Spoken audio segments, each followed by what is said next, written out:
నరుని కోపము దేవుని నీతిని నెరవేర్చదా. ఇది ఈరోజు మనం నేర్చుకోబోయే సంగతి. నరుని కోపము దేవుని నీతిని నెరవేర్చదా. దేవుని పిల్లలారా, సహజంగా మనిషికి అందరిలోనూ కోపం అనే ఒక గుణం ఉంటుంది. కోపపట్టం. ఈ కోపం ఎంత ప్రమాదమో, జీవితానికి ఎంత హానికరమో దేవుడు రాయించిన వాస్తవాలు ఈరోజు మనం చూస్తాం బైబిల్లో. మనిషి కోప్పడతాడు. కోపం అనేది సహజంగా అందరికీ ఉంటుంది. కోపం తీవ్రంగా చూపించే వాళ్ళు ఉంటారు. కోపాన్ని మొహం మీద చూపించే వాళ్ళు ఉంటారు. కోపాన్ని వేరే విధంగా డైరెక్ట్గా చూపించలేక మరో రూపంలో కోపాన్ని ప్రదర్శించే వాళ్ళు ఉంటారు. మొత్తం మీద మనిషి తనలో ఉన్న కోపాన్ని ఎదుటివారి మీద ప్రదర్శిస్తూ ఉంటాడు. కోపం గురించి లోకం మాట్లాడుతూ ఒక సామెత రాశారు, తన కోపమే తన శత్రువు అని. కోపం శత్రువు అని చెప్పారు. తన కోపం తనకే శత్రువు అట. ఎంత బాగా రాశారంటే, కొన్ని సామెతలు బాగుంటాయి. తన కోపం తనకే శత్రువు. కానీ విషయం ఏంటంటే, ఎదుటివాడి మీద కోపపడతాడు. అది ఎదుటివారికి ఏదో హాని చేసింది నా కోపం అనుకుంటాడు, కానీ తనకే హాని చేస్తుందట. కోపం ఎంతటి ప్రమాదమో డాక్టర్స్ని అడిగితే చెప్తారండి. బీపీ ఎక్కువగా ఉన్న వాళ్ళు డాక్టర్ గారి దగ్గరికి వెళ్ళారనుకోండి, వాళ్ళు మొదట అడిగే ప్రశ్న ఏంటో తెలుసా? మీరు ఎక్కువగా ఎవరి మీద అరుస్తూ ఉంటారా అని అడుగుతాడు. మీరు ఎక్కువగా ఎవరి మీద కోప్పడుతూ ఉంటారా అని అడుగుతాడు. దానివల్ల హై టెంపరేచర్లో బీపీ హై అయిపోద్ది, ఎక్కువైపోద్ది. మెదడులో చాలా సున్నితమైన నరాలు ఉంటాయి. మన తల వెంట్రుక సైజులో ఉన్న నరాలు ఉంటాయండి మెదడులో. ఎప్పుడైతే బీపీ పెరిగిందో ఆ మెదడులో ఉన్న నరాలు చిట్లిపోయి పక్షవాతం అనే ఒక రోగం వస్తుంది. హార్ట్ అటాక్ ఎలాగో దీన్ని బ్రెయిన్ అటాక్ అంటారు. బ్రెయిన్ పాడైపోద్ది, నరాలు పగిలిపోతాయి. ఒకటి కాదండి, ప్రమాదాలు చాలా ప్రమాదాలు ఉన్నాయి. ఇది వ్యక్తిగతంగా మనిషికి జరిగే ప్రమాదాలు, ఆరోగ్యపరంగా జరిగే ప్రమాదాలు. కానీ ఆత్మీయంగా కూడా వ్యక్తి చాలా దెబ్బతింటాడు. సామాజిక జీవితంలో దెబ్బతింటాడు, కుటుంబ జీవితంలో దెబ్బతింటాడు, వ్యక్తిగత జీవితంలో దెబ్బతింటాడు. కోపం చాలా ప్రమాదం. కోప్పడే వాళ్ళందరూ దాన్ని ఏదో పెద్ద హోదాలో ఫీల్ అవుతూ ఉంటారు. మరి నా కోపం ముందు ఎవడో నిలబడ్డాను అంటారు. అంటే అది ఎలా చెప్పుకుంటారంటే, నా కోపం వచ్చిందంటే నా ముందు ఎవడో నిలబడ్డా, అది గొప్పగా హోదా కింద చెప్పుకుంటారు. ఇక్కడ దేవుడు బైబిల్లో ఒక మాట రాస్తున్నాడు. మొదట ఆ మాట చూడాలి. కీర్తన గ్రంథం 37వ కీర్తన చూడండి. కీర్తన గ్రంథం 37వ కీర్తన 8వ వచనం బైబిల్లో చూద్దాం. కీర్తన గ్రంథం 37వ కీర్తన 8వ వచనం. కోపము మానుము, ఆగ్రహమును విడిచిపెట్టుము. సరండి, మాటలు ఎలా ఉన్నాయో. నువ్వు కోపాన్ని మానేయాలి అన్నాడు. 37:8 జాగ్రత్తగా చూసుకోండి. కోపాన్ని మానుము, ఆగ్రహమును విడిచిపెట్టుము, వ్యసనపడకుము, అది కీడుకే కారణము అన్నాడు. అంటే ఎందుకు వద్దు అని చెప్తున్నాడు దేవుడు అంటే, చివరికి అది ఎలా మారిపోద్దంటే కీడుకు కారణంగా మారిపోద్దట. ఇది నా మొదటి వచనం కదా. కరెక్ట్గా 45 నిమిషాల తర్వాత లేదా 50 నిమిషాల తర్వాత ఇదే వచనాన్ని మళ్ళీ జ్ఞాపకం చేస్తాను. అంటే ఒక వ్యక్తి జీవితానికి కోపం ఎంతటి కీడుని చేస్తుందో ఒక వ్యక్తి జీవితం ఎంత దారుణమైన పరిస్థితుల్లోనికి వెళ్ళిపోయిందో మీకు చూపించిన తర్వాత ఈ వచనం అర్థమవుతుంది. ఎంత బాగా రాస్తున్నాడు దేవుడు అంటే, కోపమును మానేయ్, కోప్పడద్దు, కోపాన్ని మానేయు, తర్వాత ఆగ్రహమును విడిచిపెట్టు. టోటల్గా నీలో ఏముండకూడదని కోరుకుంటున్నాడు దేవుడు అంటే, కోపం ఉండకూడదు, ఆగ్రహం ఉండకూడదు. ఈ రెండు నీకు ప్రమాదం. చివరికి ఆ రెండు నీలో ఉంటే కోపం వ్యసనంగా మారిపోద్ది, వ్యసన పడిపోతాడు. మీరు చూడండి, కొన్నిసార్లు మనిషి కోప్పడిపోయి తన కోపం తీరట్లేదు అనుకోండి, ఏం చేస్తాడు చెప్పండి? చెప్పాలి. కోపం తీరలేదండి అవతల వాడి మీద, ఏం చేస్తాడు? కోపం తీర్చుకునే అవకాశం రావట్లేదు అనుకోండి, ఏం చేస్తాడు? వీడు కుమిలిపోతూ ఉంటాడు, వీడు రిమోట్లు పగలగొడేస్తూ ఉంటాడు ఇంట్లో, వీడు సైకిల్ పగలగొడేస్తూ ఉంటాడు, వీడి వస్తువులు పగలగొడేస్తాడు ఇంట్లో. ఎందుకు? అవతల మీద కోపం తీర్చుకోవడానికి అవకాశం లేక వ్యసన పడిపోతాడు. చివరికి అదట ఆ వ్యసన పడిపోవటం కీడుకు కారణంగా మారిపోతుంది అన్నట్టే. ఏమంటే బైబిలు, జాగ్రత్తగా ఉండి నేను చెప్పే పాయింట్, బైబిలు దేవుడి గురించి మాత్రమే చెప్తుంది అనుకుంటారు చాలామంది. కదండి, దేవుడు ముందు వ్యక్తిగత జీవితాలను చక్కబెడుతున్నాడు, వ్యక్తిత్వాలను చక్కబెడుతున్నాడు. ఒక కంప్లీట్ మ్యాన్, ఒక మనిషి, ఒక స్త్రీ కానీ పురుషుడు కానీ, దేవుని కుమారుడు దేవుని కుమార్తె అంటే ఎలా ఉండాలో ఒక విలువలతో కూడిన జీవితాన్ని వాక్యం ద్వారా ఇవ్వడానికి దేవుడు చాలా ప్రయత్నాలు చేస్తున్నాడు. అందులో ఇది ఒకటి. ఏమంటే మనిషి కోపం ఎంతటి ప్రమాదమో మీకు తెలియదు కాదు. కోపంగా ఉన్న వ్యక్తి చుట్టూ ఎవరైనా ఉంటారండి? మీరు చూడండి, కావాలంటే ఎప్పుడు కోప్పడే వ్యక్తి చుట్టూ ఎవరైనా ఉంటారా? 1/2 కిలోమీటర్ దూరంలో ఉంటారు అందరూ. వాడితే ఎందుకండి కోపిస్తాడు? నవ్వుతున్న మనిషి చుట్టూ చూడండి, ఎప్పుడు నలుగురు మాట్లాడుతూ ఉంటారు, ఎప్పుడు చక్కగా పక్కనే ఉంటారు. కోపం ఏదైనా అవతల వాడు తప్పు చేసినప్పుడు సరిచేయడానికి దైవిక సంబంధమైన ఆవేశం ఓకే కానండి, ప్రతి చిన్నదానికి కోప్పటం, ప్రతి చిన్నదానికి అరవటం, ప్రతి చిన్నదాన్ని పెద్దదిగా చేసి అరిచి కోప్పడి బంధాలని పోగొట్టుకోవటం, ఇది చివరికి ఇలా కోప్పడే వ్యక్తులండి ఒంటరిగా మిగిలిపోతారు, చుట్టుపక్కల ఎవరు ఉండరు. ఇక్కడ దేవుడు మాటది, నీకు అది కీడుకు కారణం అవుతుంది అన్నాడు అంటే ఖచ్చితంగా కోపం అనేది నీకు కీడే చేస్తుంది తప్ప మేలు చేయదు. దేవుడు మాట శాసనం అంతే. దేవుడు చెప్పింది శాసనం, దేవుడు చెప్పింది జరుగుతుంది. జీవితాన్ని చెక్ చేసుకోవాలి ఎవరైనా. దేవుడు మాటను ఒకసారి నా జీవితంలో పెట్టి చెక్ చేసుకుంటే దేవుడు ఏదైతే చెప్పాడో అదే జరుగుతుంది జీవితంలో. అది నీకు కీడుకు కారణం అన్న తర్వాత ఖచ్చితంగా కీడే చేస్తుంది, మేలు మాత్రం చేయదు. మనుషుల మాటలు నమ్మకండి, మనుషుల మాటల కంటే దేవుడి వాక్యాన్ని నమ్మండి. మీకు మాట చెప్తాను, అసలు కోపం మనకి ఎవరైనా మనకి అన్యాయం చేసినప్పుడు వస్తుంది, అంతేనా? కోపం మనకి ఎప్పుడు వస్తుంది చెప్పండి? ఎవడో మనకు అన్యాయం చేస్తే మనకి ఏమొస్తుంది? కోపం వస్తుంది. మనల్ని ఎవరో అనుమానించారు, దూషించారు, ఏదో మాట అన్నారు, అప్పుడు అవతల వ్యక్తి మీద మనకి ఏమొస్తుంది? కోపం వస్తుంది. నేను మాట్లాడుతానండి, అవమానిస్తే కోపం రావటం, లేదంటే నేను ఏదో మాట అంటే కోపం రావటం, నీకు ఇవ్వాల్సిన మర్యాద ఇవ్వకపోతే నీకు కోపం రావడం న్యాయం అనుకుంటే, భూమి మీద ఉన్న మనుషులందరి వలన దేవుడికి జరుగుతున్న అవమానాన్ని బట్టి దేవుడికి ఎంత కోపం రావాలి మీరు ఆలోచించండి. ఇప్పుడు నీకు ఎదురుతున్న అవమానాలు ఎక్కువ, దేవుడికి ఎదురవుతున్న అవమానాలు ఎక్కువ, ఏది ఎక్కువ చెప్పండి? ఎవరు ఎక్కువ చెప్పండి?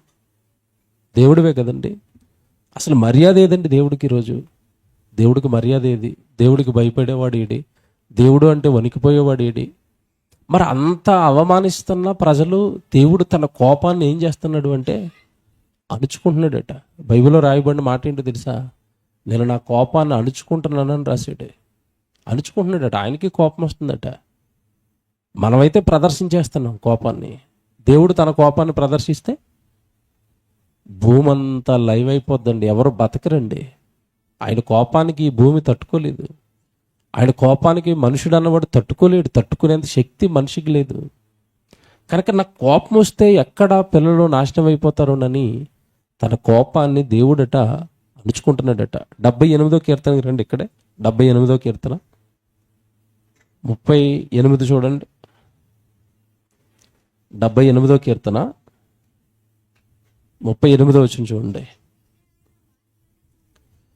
అయితే ఆయన అనగా దేవుడు వాత్సల్యపూర్ణుడై వారిని నశింపచేయక వారి దోషమును పరిహరించువాడు అన్నాడు. తన ఉగ్రతను ఏమాత్రమును రేపుకొనక పలుమారులు కోపమును అణుచుకొనివాడు. దేవుడి క్యారెక్టర్ ఇది. ఆయన వాత్సల్యపూర్ణుడట, ఆయన ప్రేమమయుడట, నశింపచేయి వారి దోషాలను పరిహరిస్తూ ఉంటాడట. తన ఉగ్రతను ఏమాత్రమును రేపుకొనక పలుమారులు కోపమును, అంటే ఇప్పుడు దేవుడు కోపాన్ని రేపుకుంటున్నాడా, అణుచుకుంటున్నాడా? అణుచుకుంటున్నాడండి. దేవుడే కోపాన్ని ఆపేసుకుంటున్నప్పుడు, దేవుడే కోపాన్ని అణుచుకుంటున్నప్పుడు నువ్వెందుకు కోపాన్ని ప్రదర్శిస్తావు? నువ్వెందుకు కోపాన్ని ప్రదర్శించి గొడవలు, కేకలు, అల్లరి, విభేదాలు ఎందుకు ఇవన్నీ తెచ్చుకుంటారు? ఏమంటే చాలామంది అండి, నేను చూసింది చెప్తున్నాను, అక్కడ విషయం ఏముండదు, చాలా చిన్న విషయమే. ఇద్దరు కూర్చుని మాట్లాడుకుంటే సరి అయిపోయే చిన్న చిన్న విషయాలు కూడా అరుచుకుంటారట. పెద్ద పెద్దగా అరవటం, కేకలేసుకోవటం. భార్య భర్తల్లోనే చాలా మందిలో చూశాను నేను. అరిచేయటం వరకే. ఎందుకు అంత అంత ఆవేశం ఎందుకు, అంత అరవటం ఎందుకు? ఏమంటే ఒక తెలివైన కవి ఒక మాట రాశాడు. నువ్వు అరిచినంత మాత్రాన, సౌండ్ ఎక్కువ పెంచినంత మాత్రాన, నువ్వు సౌండ్ బాగా చేసినంత మాత్రాన, నువ్వు మాట్లాడేది అబద్ధం అయితే అది నిజం కాదు అని చెప్పాడు. అబద్ధం అరిచినంత మాత్రాన నిజం కాదు. నిజాన్ని నెమ్మదిగా చెప్పినంత మాత్రాన అది అర్థం కాకపోదు, అబద్ధం కాకపోదు అన్నట్టు. నిజాన్ని నెమ్మదిగానే చెప్పు. నువ్వు అబద్ధం ఉన్నప్పుడు అరిచినా సరే పని అవుదు అన్నట్టు. అంటే ఇండైరెక్ట్గా కవి ఏం చెప్పాడంటే, అరవకండి, నోరు వేసుకోండి అన్నట్టే. వీళ్ళు చెప్పిన దానికంటే దేవుడు ముందే చెప్పాడు, కోపాన్ని మీరు ఏం చేయాలంటే అణుచుకోండి. మీరు పోయిట్రీస్ రాస్తూ ఉంటారు, కవితలు, సామెతలు, ఇవి చదువుతుంటేనంటే, ఆ లిటరేచర్ చదువుతుంటే కాస్త మనకి సొసైటీ పైన అవగాహన వస్తూ ఉంటుంది. ముందేలా మాట్లాడేశారా వీళ్ళు, ముందేలా రాసేశారా వీళ్ళు. దేవుని పిల్లలారా, దేవుడట ఏమాత్రము తన కోపాన్ని రేపుకోకుండా తన కోపాన్ని ఏం చేస్తున్నాడట, అణుచుకుంటున్నాడు. కోపాన్ని అణుచుకునేవాడు బలవంతుడండి. మళ్ళీ చెప్తున్నాను, బలవంతుడు అంటే ఎవరో తెలుసా? ప్రతిదాన్ని భరించేవాడే అసలైన బలవంతుడు. భరించలేక ఊరకనే కక్కేస్తూ, ఊరకనే మాట్లాడేస్తూ, ఊరకనే తుల్లిపోతూ మాటలు, ఊరకనే కంగారు అయిపోతాడు అనుకోండి. మీరు అలాంటి వ్యక్తిని బట్టి ఏం ఆలోచించుకోవాలంటే, చాలా బలహీనుడు అంటే వ్యక్తిత్వ పరంగా, దైవపరంగా, ఏమన్నా మానసిక ధైర్యం పరంగా చాలా బలహీనుడు. బలవంతుడు మాట్లాడు, భరిస్తూ ఉంటాడు, ఆలోచిస్తూ ఉంటాడు. భరించలేనివాడు బలహీనుడు. కోపాన్ని కూడా భరించాలి. దేవుడు బలవంతుడు అనగానే తన కోపాన్ని భరించటంలో కూడా ఆయన బలవంతుడు. ఇంతకీ ఇప్పుడు మనకి దేవుడు, మీరు కోపాన్ని అణుచుకోనండి, కోపాన్ని ప్రదర్శించొద్దు అని ఎందుకు చెప్తున్నాడు దేవుడు అంటే, దీనికి ఒక రీజన్ ఉంది, కారణం ఉంది. చూద్దాం. బైబిల్లో యాకోబు గారు రాసిన పత్రిక రండి. యాకోబు గారు రాసిన పత్రిక 1వ అధ్యాయం 19వ వచనం.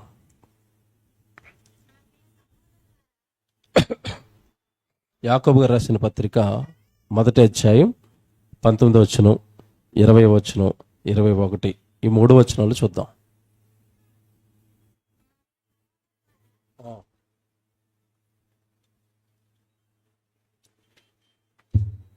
చదవండి. నా ప్రియ సహోదరులరా, మీరు ఈ సంగతి ఎరుగుదురు అన్నాడు. నా ప్రియ సహోదరులారా, మీరు సంగతి ఎరుగుదురు కనుక ప్రతి మనుష్యుడు వినుటకు వేగిరపడువాడును అన్నాడు. వినుటకు వేగిరపడువాడును. వేగిరపట్టం అంటే తొందరపట్టమట. వినడానికి తొందరపడాలట. ఏం చెప్తాడో దేవుడు, లేదా ఒక మనిషి మాట్లాడుతుంటే అతను ఏం మాట్లాడతాడో వినుటకు వేగిరపడువాడును, మాటలాడుటకు నిదానించువాడును అన్నాడు. మాట్లాడడానికే నిదానించాలట. అంటే మాట్లాడొచ్చా మాట్లాడకూడదా ఆచితూచి మాట్లాడాలి. మాట్లాడుటకు నిదానించువాడును, కోపించుటకు నిదానించువాడునై ఉండవలెను. కోపం ఒకేసారి పడమంటున్నాడా? కోపించుటకు నిదానించు, నెమ్మదిగా నెమ్మదిగా స్లోగా.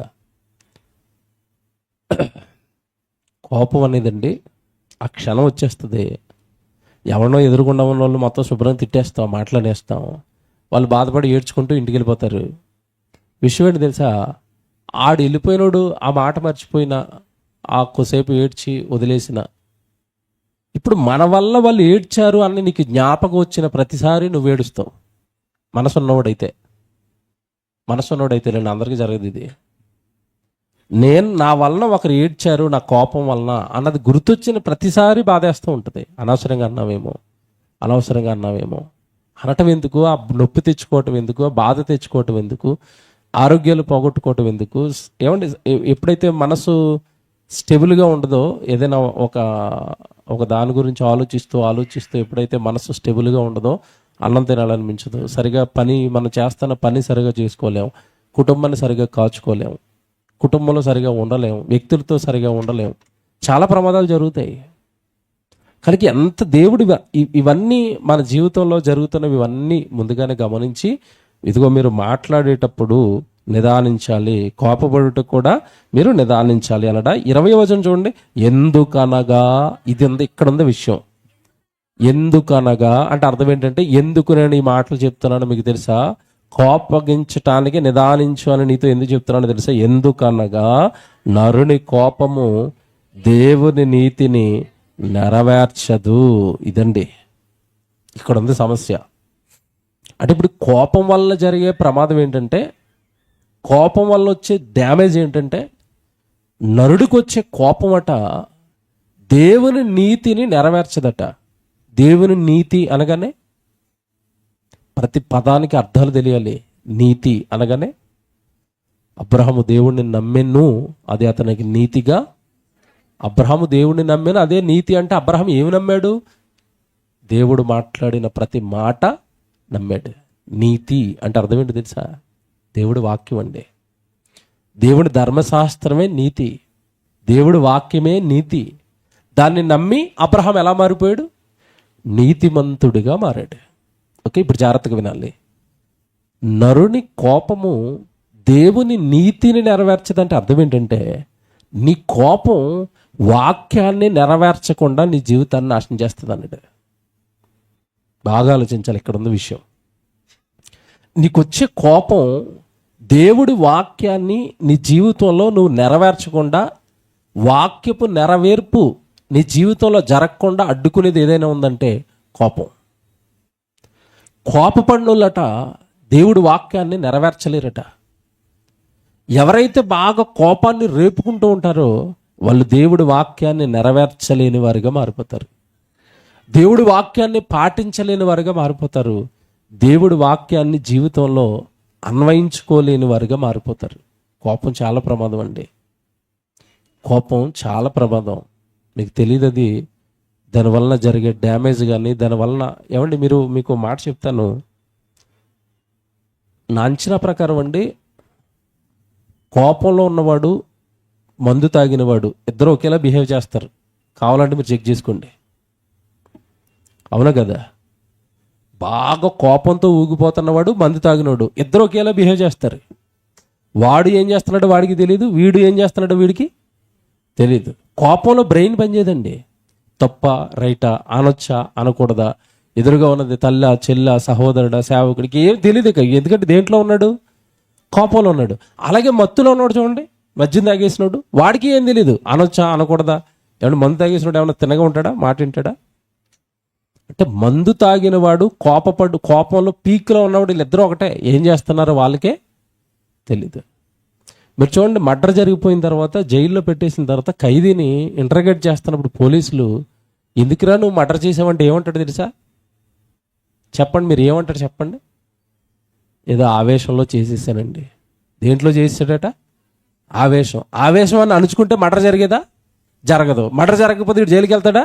వెళ్ళడు. ఇప్పుడు చెప్పండి, నరుని కోపం దేవుని నీతిని చంపొద్దు అన్న ఆజ్ఞ, ఎవరిని నువ్వు కొట్టొద్దు అన్న ఆజ్ఞ, ఎవరిని నువ్వు తిట్టొద్దు అన్న ఆజ్ఞ నువ్వు ఎప్పుడు పాపం చేస్తావంటే, వాక్యాలు నువ్వు ఎప్పుడు పాపం పాటించలేవంటే నీ కోపం పీక్లోకి వచ్చిందా, నీకు ఇంకా వాక్యం జ్ఞాపకం రాదు, దేవుడి మాటలు జ్ఞాపకం రావు.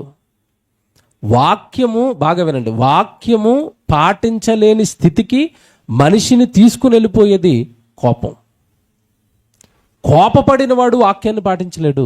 కోపంలో ఉన్నవాడికి ఇక దేవుడి వాక్యము గుర్తురాదు, సహోదరుడు గుర్తురాడు, దేవుడి ప్రేమ గుర్తురాదు, ఏమి గుర్తురాదండి.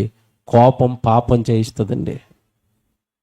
అందుకే ఇది గమనించి దేవుడు అంటున్నాడు, నరుని కోపము దేవుని నీతిని నెరవేర్చదు.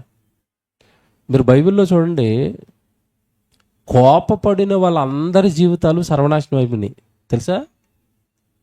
కోపాన్ని రేపుకున్న వాళ్ళ జీవితాలన్నీ కూడా నాశనం అయిపోయాయి. ఎలా నాశనం అయిపోయాయంటే,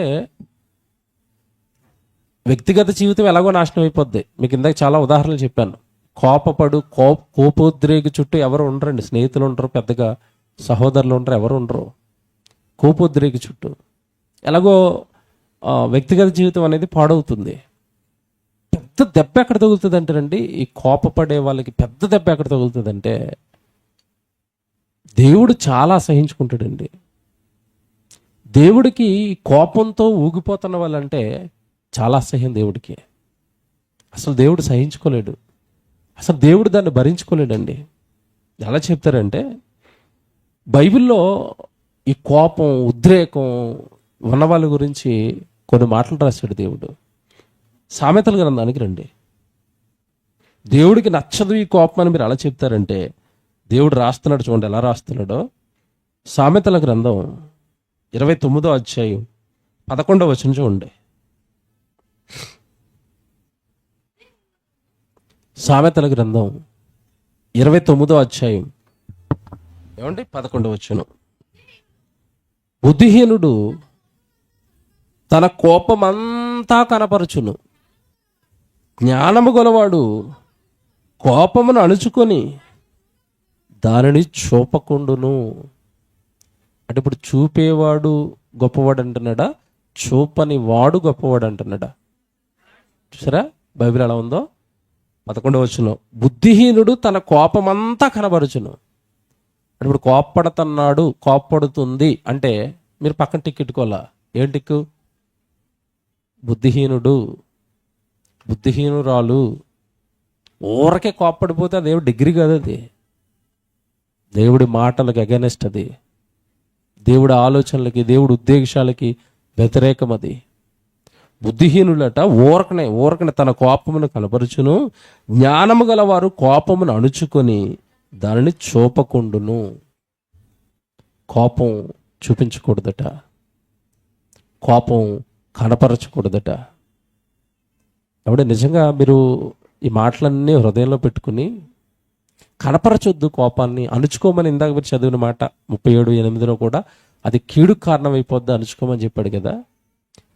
నిజంగా కోపం వ్యక్తి జీవితానికి ప్రమాదం అంటే ఎంతటి ప్రమాదాన్ని జరిగించిందో ఒక వ్యక్తి జీవితాన్ని చూపిస్తాను. ఆదికాండం 4వ అధ్యాయానికి రండి.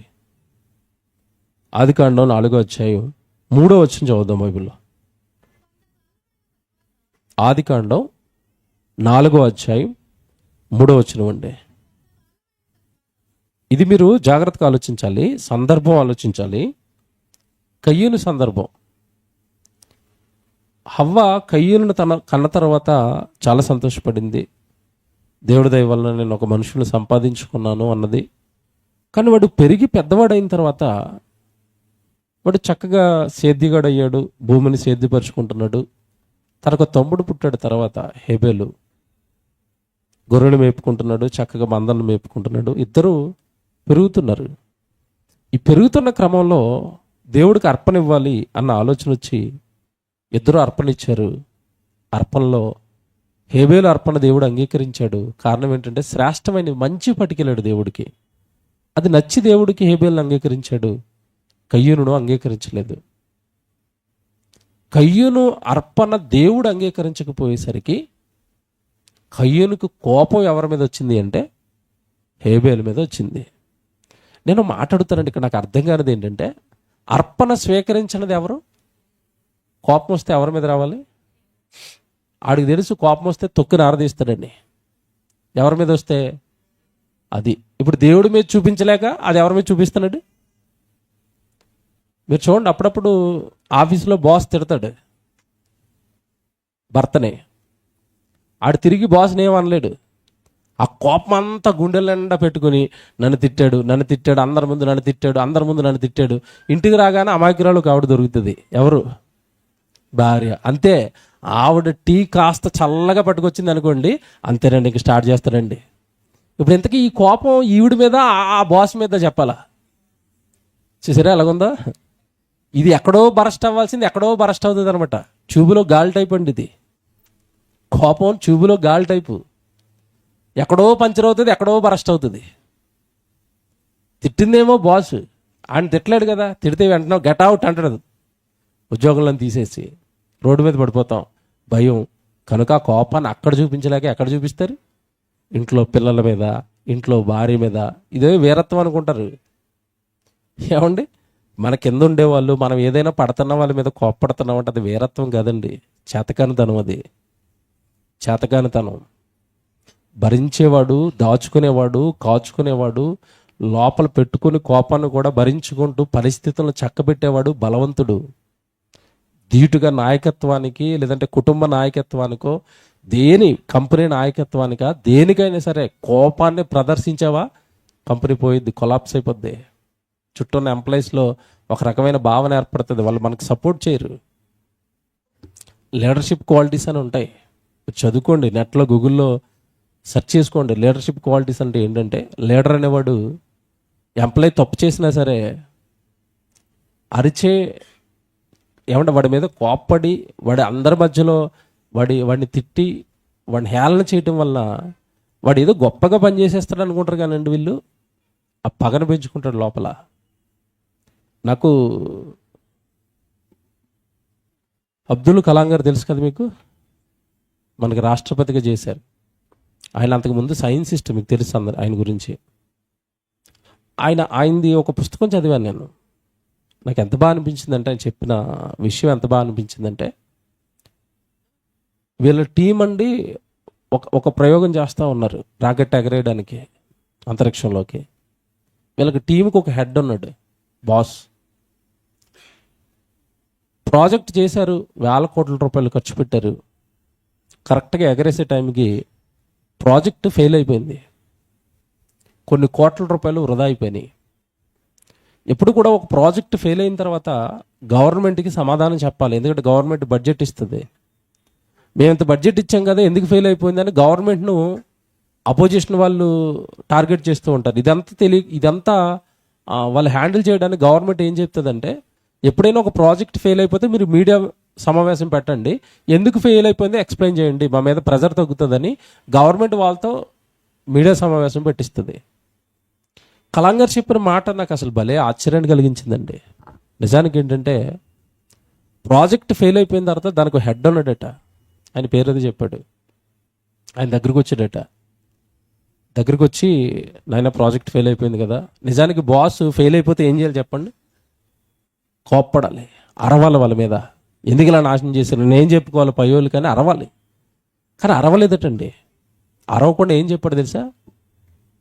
నాయన ఇప్పుడు మనం ఫెయిల్ అయిపోయాం, మరొకసారి ఈ ఫెయిల్యూర్ని ఒక అడుగు కింద వేసుకుని, ఒక మెట్టు కింద వేసుకుని నెక్స్ట్ టైం మనం సక్సెస్ అవుదాం అని చెప్పి, మీరు ఎవ్వరు ఫీల్ అవ్వకండి, మీరు ఏదో తప్పు చేశారని మీరు ఏం బాధపడకండి, మీ తరపున నేను మీడియాను ఫేస్ చేస్తానని చెప్పి మీడియా ముందుకి అతను వెళ్ళాడట.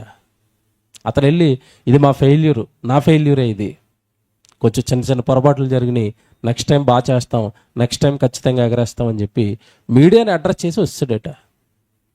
అబ్దుల్ కలాం గారు రాస్తూ, నేను నిద్ర లేకుండా ఏడ్చాను, చాలా బాధపడిపోయాను, దానిని అంతటిని మా బాస్ తీసేశాడు, మా బాస్ మీద నాకు విపరీతమైన గౌరవం పెరిగింది, ప్రేమ పెరిగింది, ఎలాగైనా నెక్స్ట్ టైం కొట్టాలని చెప్పి రాత్రింపగళ్ళు కష్టపడి మేము విజయం సాధించి తర్వాత రాకెట్ ఎగరేసాం గాల్లోకి. అది సక్సెస్ అయిపోయిందట.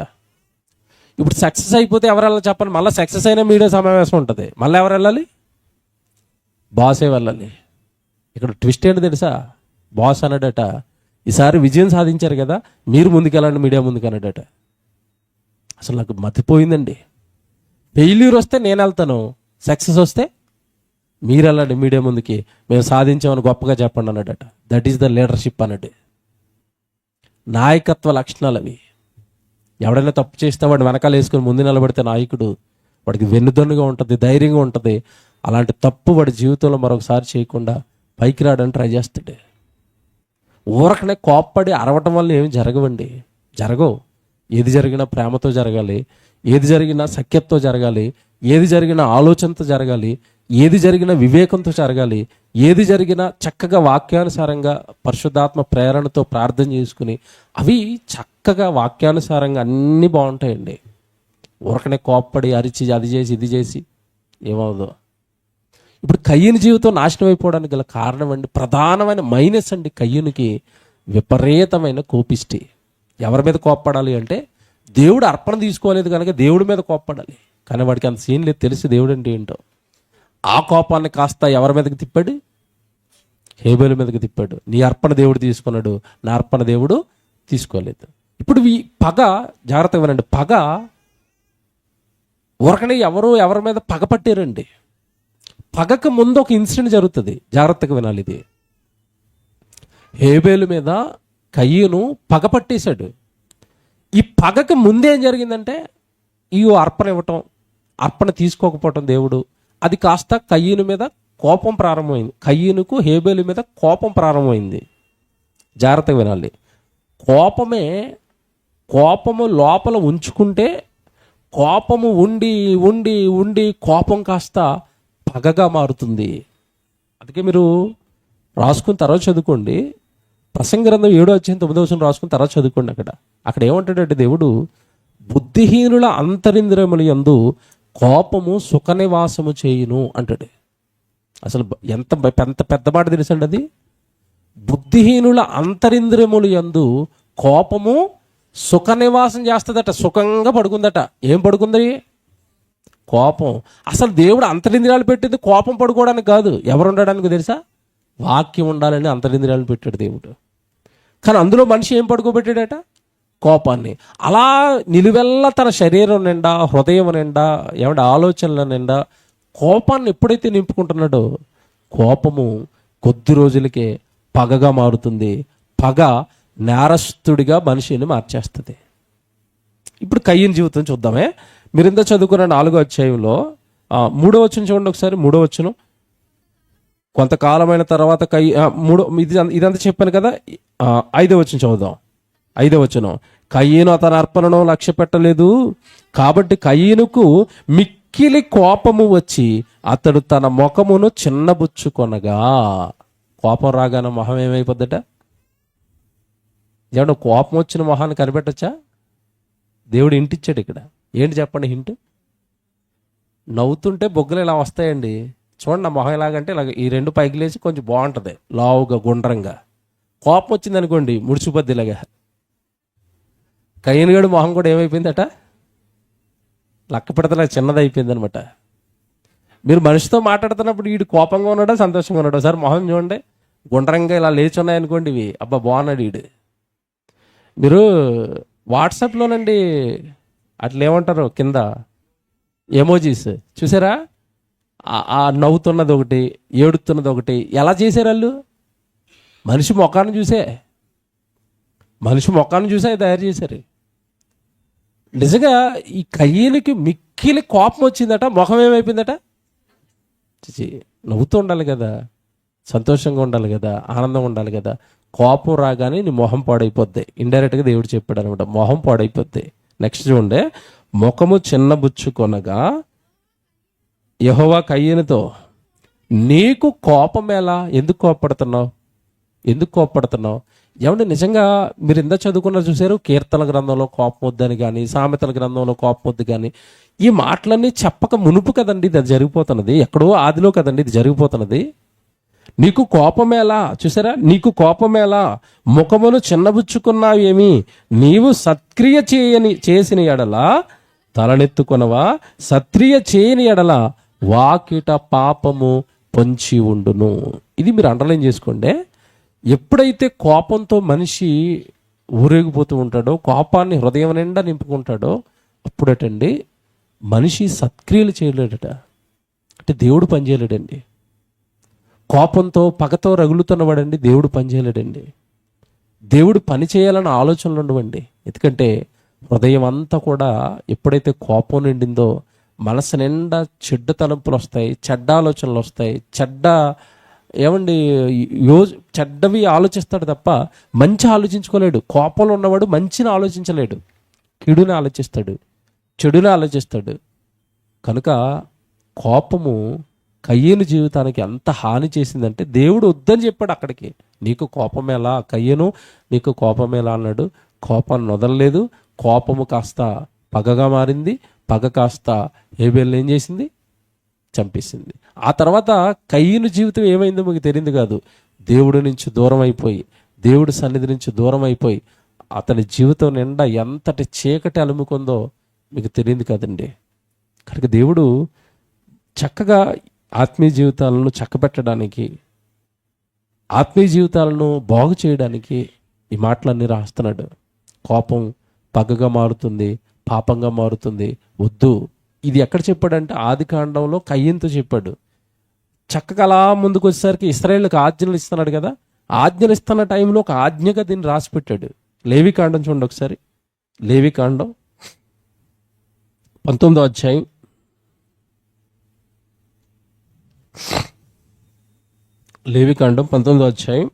17వ వచనం చూడండి.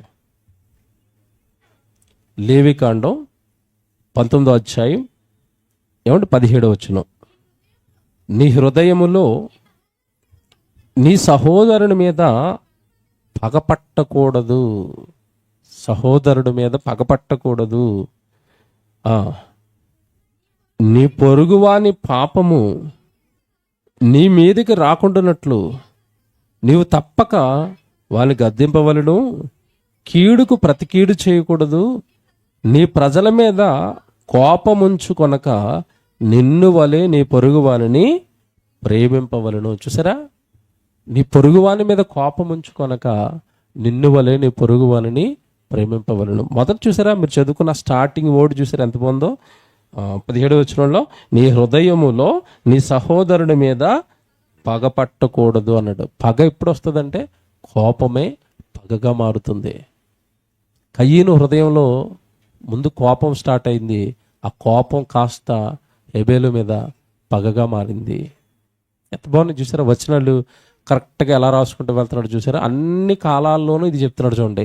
ఆదిలో చెప్పాడు, ఇశ్రాయేలుకి చెప్పాడు, ప్రవక్తల కాలానికి వచ్చేసరికి దావీదు గారితో చెప్పిస్తున్నాడు, సామెతల గ్రంథంలో చెప్పాడు. అసలు బైబిల్ అంతా అంటే ఆది కాండం నుంచి మీరు ప్రారంభిస్తే బైబిల్ అంతా దేవుడు చెప్తున్నది ఒకటే, కోపం వద్దు, కోపం వద్దు, కోపం వద్దు. ఇక్కడ మాట చెప్తాను, జ్ఞాపకం చేస్తాను కరెక్ట్గా 50 నిమిషాల తర్వాత అన్నాను కదా.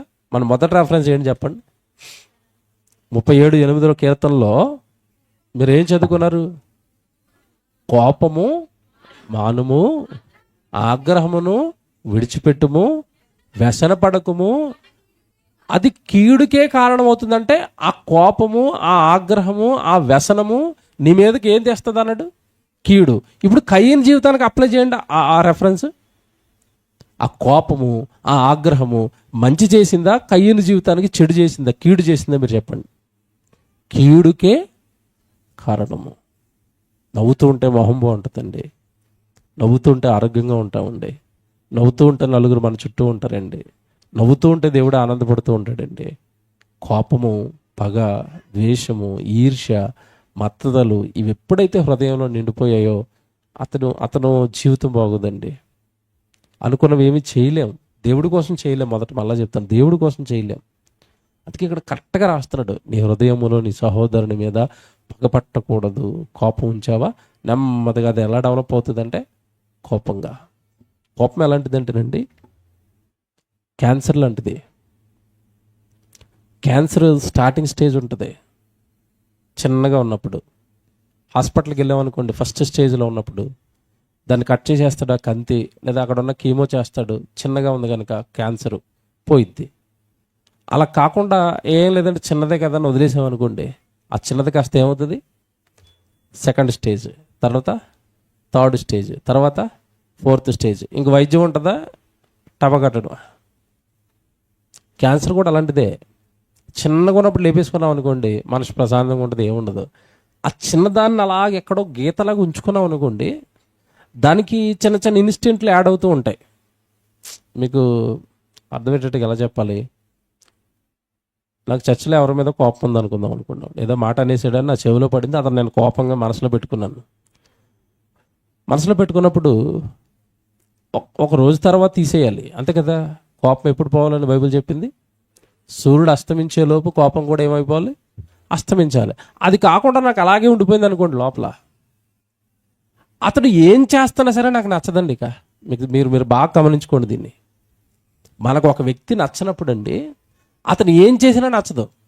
ఇంకోటి చెప్తాను నేను, అతని మీద నన్ను ఏదో మాట అన్నాడట అని నా మనసులో ఉండిపోయింది అనుకోండి, అతను ఏమన్నా నలుగురితో కూర్చుని మాట్లాడుతున్నాడు అనుకోండి, నేను దూరం నుంచి చూస్తే నా మనసులో ఏముంటుంది చెప్పండి, ఈ నా కోసమే మాట్లాడుతున్నాడు, ఇంకాడికి పనే ఉండదు నువ్వు తప్ప. అంటే మన మనసు, మన హృదయం మనల్ని ఎలా మోసం చేస్తుంది. ఆహా, అక్కడ ఆడుతూ చెప్పాడట, ఇప్పుడు నలుగురితో చెప్తున్నాడు, ఆడేం అనలేదు కానీ అది ఆడవుతుంది. ఇప్పుడు ఈ కంతి తగ్గుతుందా, సైజు పెరుగుతుందా? కోపం కాస్త సైజు పెరిగింది, అక్కడ ఒకరితో చెప్పాడు, ఇప్పుడు నలుగురితో చెప్పాడు, సైజు పెరిగింది. ఆడేమన్నా 10 మందితో మాట్లాడుతున్నాడు అనుకోండి, అంతే, లోపల ఇంకెంత సైజు అవుతుంది అది. అలాగ వాడు ఏం చేసినా సరే నా గురించి చేస్తున్నాడు, నా గురించి మాట్లాడుతున్నాడు, నన్నే అంటున్నాడు, నన్నే తిడుతున్నాడు, ఇంక ఇలాగా ఇది ఎక్స్టెండ్ అయిపోద్దండి. ఎంత బాగా రాస్తాడు తెలుసండి బైబిల్. అసలు నిజంగా బైబిల్లో ఉన్న మాటలండి జీవితానికి అన్వయం చేసుకుంటే, వాక్యం హృదయంలోకి వచ్చేస్తేనండి, మనం చేస్తున్న తప్పులన్నీ మనకు తెలిసిపోతాయండి. నిజమే, అనవసరంగా పెంచుకున్నాం మనమే. కోపాన్ని అలాగ ఉంచుకోవటం వల్ల అది ఎక్స్టెండ్ అయింది క్యాన్సర్ లాగా.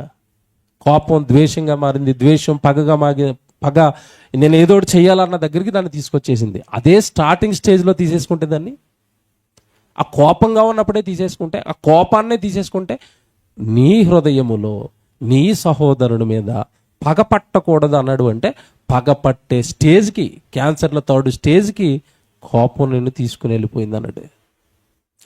ఎంత ఏమండి, నిజంగా ఏమంటారు దాన్ని, మేధస్సు అండి ఇది. మనుషుల యొక్క వ్యక్తిగత జీవితాలను నిలబెట్టే దేవుని మేధస్సిది. అంత చిక్కలేదు ఎవరికి. మనుషులు ఎందుకు కొట్టుకుంటున్నారు, మనుషులు ఎందుకు తిట్టుకుంటున్నారు, మనుషులు ఎందుకు చంపుకున్నారంటే ఎవరికి తెలియదు. దేవుడు చెప్పాడు, నాయన మొదట వాడి కోపం ఏర్పడింది, అది ద్వేషంగా మారింది, అది పగగా మారింది, అది కక్షగా మారింది, అది చావుకు దారి తీసింది. మూలం కోపం, దాన్ని తీసేస్తే వాడు బాగుంటాడని చెప్పాడు. ఇది మానవుడికి ఎవరికి తెలియదు, ఎవరు చెప్పలేడు ఇలాగా. ఇంత లోతుగా మనిషి యొక్క పతనానికి గల కారణాలు అధ్యయనం చేసి చెప్పడం అనేది మానవ మేధస్సుకు అంత చిక్కదు. దేవుడు చెప్పాడు, దేవుడు రాశాడు. కొత్త నిబంధనలోకి వచ్చేసరికి 2 మాటలు చూపించి ముగించేస్తాను. కొలస్సీ పత్రిక మీరు రండి.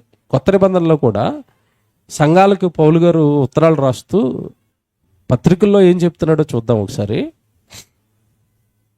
కొలస్సీలకు రాసిన పత్రిక 3వ అధ్యాయం 8వ వచనం చూడండి. కొలస్సీలకు రాసిన పత్రిక 3వ అధ్యాయం 8వ వచనం. ఇప్పుడైతే మీరు కోపము, ఆగ్రహము, దుష్టత్వము, దూషణ, మీ నోట బూతులు అను వీటన్నిటినీ విసర్జించండి, వదిలేయండి. క్రైస్తవుడికి తగదు ఇవన్నీ. ఏమండి, మీకు కోపం రాకూడదంటే సూత్రం చెప్తాను నేను. మీరు ఈ బీపీ మేనేజ్మెంట్ డాక్టర్ దగ్గరికి వెళ్ళారనుకోండి, ఆడు మీకు కోపం వచ్చినప్పుడల్లా ఒక పని చేయమని చెప్తాడు. ఎల్లో కలర్ బాల్ ఇస్తాడు, పిసుకోమని చెప్తాడు. తెలుసు కదా మీకు, స్మైలీ బాల్. అది ఇచ్చి నీకు కోపం వచ్చినప్పుడల్లా 2 నిమిషాలు కళ్ళు మూసుకుని అది ఎలాగన్నా ఉంటే నీ కోపం తగ్గిపోతాను. దానికంటే సూపర్ ట్రిక్ కూడా చెప్తానండి నేను. మీకు కోపం వచ్చినప్పుడల్లా కళ్ళు మూసి ఒక్కసారి వేసుకొని తలుచుకోండి. కోపం వస్తుందా? మొహం మీద ఉమ్ము వస్తున్నా నాకేం తెలియదులే అంటున్నాడు ముల్లోకాల చక్రవర్తి. ఒక్కసారి కళ్ళు ఎర్ర చేస్తే మొత్తం భస్మం ముందున్న వాళ్ళు అందరూ. అలాంటి ఆయన మొహం మీద ఉమ్ము వేస్తే ఇలా తుడుచుకుని నాకేం తెలియదు అన్నట్టు నుంచున్నాడు. ఈ బాలు గీలు కాదండి. కోపం వచ్చినప్పుడు టక్కమని కళ్ళు మూసుకుని ఎవరిని తలుచుకోవాలి? ప్రభువా అన్నవా? కోపం వస్తుందా? ముళ్ళ కిరీటం పెట్టినా సైలెంట్గా ఉంటాడు, బల్లె పోటు పొడిచినా సైలెంట్గా ఉంటాడు, మేకిలేసినా సైలెంట్గా ఉంటాడు, తిడతన్నా సైలెంట్గా ఉన్నాడు, కొడతన్నా సైలెంట్గా ఉంటాడు. ఆయన ఒకసారి తలుచుకుంటే ఏదోటి అనుకునేవండి, ఎందుకండి ప్రభు సైలెంట్గా ఉన్నాడు, నేను కూడా ఎలా ఉండాలి? సైలెంట్గా ఉండాలి. సూపర్ అండి ఇది. మీకు తెలుసో లేదో, మీకు మీ జీవితంలో ఏం జరుగుతున్నా మీరు కళ్ళు మూసుకొని తలుచుకోవాల్సింది ఒకరినే. ఎవరిని? యేసు ప్రభుని. నిజంగా చెప్తానండి, నా జీవితంలో నాకు అనుభవంతో వచ్చినవి ఇవి. వెనకాల నుంచి లారీ గుద్దింది కారుని, ఏం జరుగుతుందో తెలియదు, ఫ్రాక్షన్ ఆఫ్ సెకండ్స్, ఒకటే కళ్ళు మూసుకుని యేసు ప్రభు అనుకుంటాను అంతే. ఉంటామో, ఇంటికి వెళ్తామో తెలీదు, హాస్పిటల్కి వెళ్తామో తెలీదు, మొత్తం ఈ లోకల్ నుంచి వెళ్ళిపోతామో తెలీదు. కారు ఎలా రింగిలేస్తుంది. ఏంటంటే ఇంకా ఆ టైంలో ఎవరిని తలుచుకుంటాం? కళ్ళు మూసుకొని స్టీరింగ్ మీద చేద్దరు యేసు ప్రభు ఉంటామా పోతున్నావా అంతే.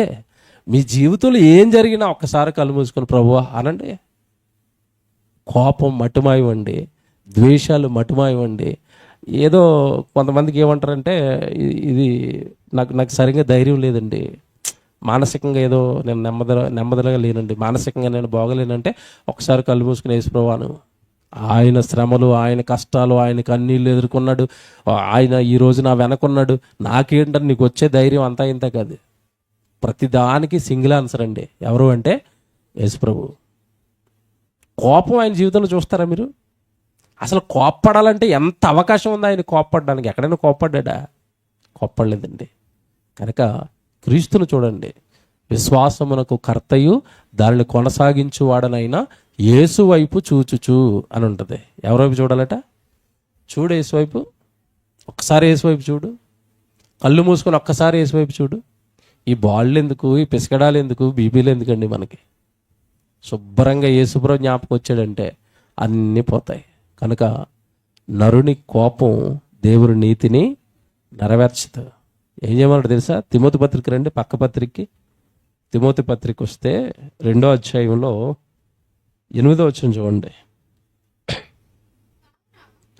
తిమోతికి రాసిన పత్రిక 2వ అధ్యాయం 8వ వచనం. కావున ప్రతి స్థలమందును పురుషులు కోపమును సంశయమును లేనివారై పవిత్రమైన చేతులెత్తి, అది మీరు కోపము లేనివారై ప్రతి స్థలమందును పురుషులు కోపమును సంశయమును లేనివారై పవిత్రమైన చేతులెత్తి.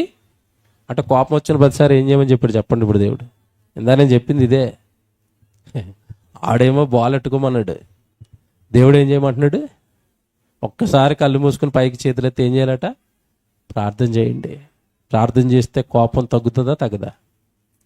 తగ్గదా? నేను కొన్ని సెటిల్మెంట్లు చేశానండి. ఫ్యామిలీ సెటిల్మెంట్లు, సహోదరుల మధ్య సెటిల్మెంట్లు. వాళ్ళు ఎంత అరిచి కరి చేసుకుని కొట్టుకునే వాళ్ళు అయినా, ఇద్దరు కూర్చొని ప్రార్థన చేద్దామండి అనగానే వాళ్ళు ఎలా చేతులెట్టేసి పరలోకమందు అన్నమాట అండి. ఏదో అప్పటి వరకు కొట్టుకునే వాళ్ళే. అంటే ప్రార్థన చేతులు జోడించేటట్టుగా చేసిందా? చేసింది. ప్రార్థన ఇద్దరు సైలెంట్ అయిపోయేటట్టుగా చేసిందా? చేసింది. ఇప్పుడు ఎవరైనా కొట్టుకున్న వాళ్ళు మీ దగ్గరికి వెళ్ళి ఆపండి, కొట్టుకున్న తర్వాత కొట్టుకుందరు కానీ ముందు ప్రార్థన చేసి కొట్టుకుందాం అనండి. ముందు ప్రార్థనలోకి దండి. వాళ్ళ కోపం 90లో ఉన్నది 30కి వస్తుంది. ముందు ప్రార్థన అనగానే వాళ్ళకి టక్కున ఎవరు గుర్తొస్తారు? దేవుడు. ప్రార్థన రాగానే కోపం పోయిద్ది. ప్రార్థన రాగానే ఏదో చేయాలని ఆలోచన పోయిద్ది. అమ్మో దేవుడు వింటున్నాడండి, తర్వాత మాట్లాడుకుందాం, తర్వాత చూసుకుందాం, సైలెంట్. గొడవ పోయిద్ది.